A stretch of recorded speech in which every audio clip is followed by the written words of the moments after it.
भिक्षाम देहि। भिक्षा? भाई आप ये भिक्षा क्यों मांगते हैं? स्वस्थ हो, तंदुरुस्त हो, खुद खेत जोत के अपने लिए अनाज क्यों नहीं पैदा करते? मैं भी तुम्हारी तरह किसान ही तो हूं। मैं भी खेत जोतता हूं और उसी की उपज को ग्रहण करता हूं। अच्छा हमें समझाइए कैसे? मेरा अपना जीवन मेरा खेत है। उसे मैंने अपनी साधना और एकाग्रता से सींचा है और परम ज्ञान प्राप्त किया है। यही मेरी खेती की उपज है और मेरा धान्य रूपी फल मैं जन जन में बांट रहा हूं। इस फल को खाने से क्या प्राप्त होता है महात्मा? उसे खाने से मनुष्य अपने दुखों से मुक्त होगा, परम ज्ञान को प्राप्त होगा, निर्वाण को प्राप्त होगा। आपका नाम? साक्य मुनि बुद्ध। आप वही संबोधि प्राप्त महात्मा तो नहीं? आग लगी! अरे घर में आग लग गई! बच्चा घर में अकेला है। हमारा पुत्र गोपाल! गोपाल! गोपाल! गोपाल! मेरे बच्चे को बचाओ! गोपाल! मेरे बच्चे! इस द्वार के अतिरिक्त और कोई मार्ग है? उधर कोने में एक खिड़की है। ये खिड़की, लेकिन इस खिड़की में से कोई बड़ा आदमी अंदर नहीं जा सकता। पर बालक तो यहाँ से बाहर आ सकता है। जाओ! जल्दी! जल्दी बचाओ मेरे बच्चे को! जल्दी! गोपाल! गोपाल! बाहर आजा बेटा। आजा बेटा, आजा, आग लगी है। गोपाल, गोपाल, देखो तुम्हारे पिता मेले से कितने सारे खिलौने लाए और ये मिट्टी की बैलगाड़ी तो बहुत सुंदर है। मैं तुम्हें मिट्टी की बैलगाड़ी दूंगा। आओ। हाँ, आजा।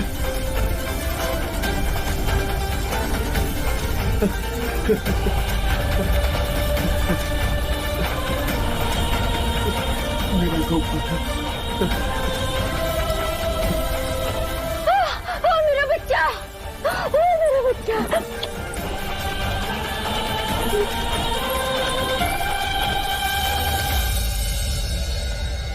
तुमने बुद्ध को अपशब्द कहे थे, पर उन्होंने तुम्हारे प्राणों से भी अधिक प्रिय तुम्हारे पुत्र को तुम्हें लौटा दिया।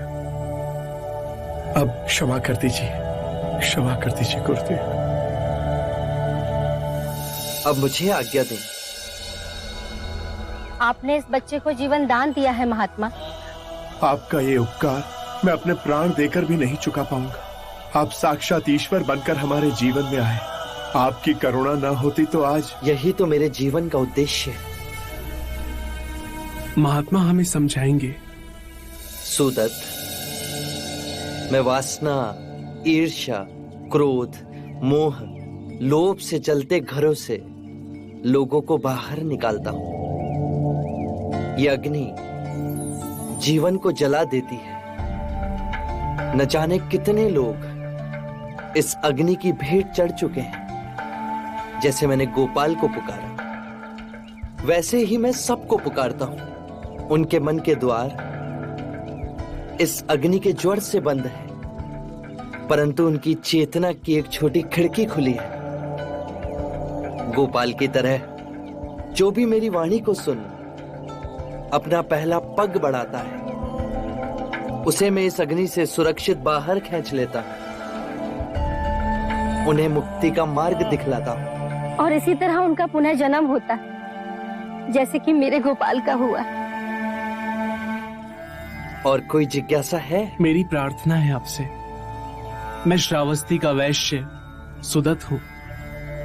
मेरी विनती है कि आप श्रावस्ती आएं और वहां अपने संघ की स्थापना कर वहां के जन जन को मुक्ति के मार्ग का ज्ञान दें।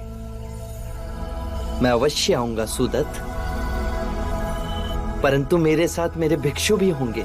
बुद्ध, जब आप मगध में थे तो सुना महाराज बिंबिसार ने वेणुवन आपको भेंट दिया था। कपिलवस्तु में आपके पिता महाराज शुद्धोधन ने निग्रोधवन में आपके संघ का आयोजन किया। एक ऐसा अवसर मुझे भी दें बुद्ध। मैं श्रावस्ती अवश्य आऊंगा। मैं तुम्हें वचन देता हूं।